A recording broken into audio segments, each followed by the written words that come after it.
kebanyakan orang akan anggap PTPTN adalah satu pinjaman. Tapi pinjaman ni pun boleh jadi beasiswa.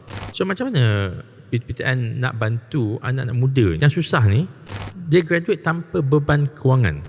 Kita sebut daripada PTPTN lah, dia ada buffer ataupun leeway lah kita panggil. 12 bulan selepas habis belajar, tak perlu bayar, dia panggil sebagai buffer time. Nak bayar boleh, tapi diizinkan untuk tak bayar. Bulan ke-13, dia start kena bayar, wajib dah. Kedua, bayaran PTPTN tak banyak pun, 100 lebih.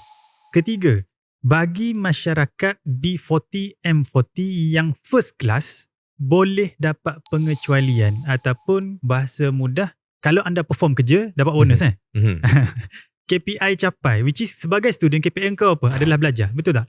So KPI paling perform adalah 4.0. Kalau kau dapat first class 3.78, 3.83, 3.91, 4.0, kau dapat bonus. Bonusnya apa?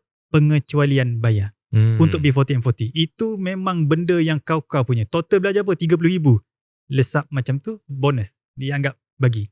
Katakanlah sukar nak bayar. Katakanlah lama ni tak bayar. Boleh jumpa PTPTN. Saya dimaklumkan online pun boleh. Untuk penstrukturan semula.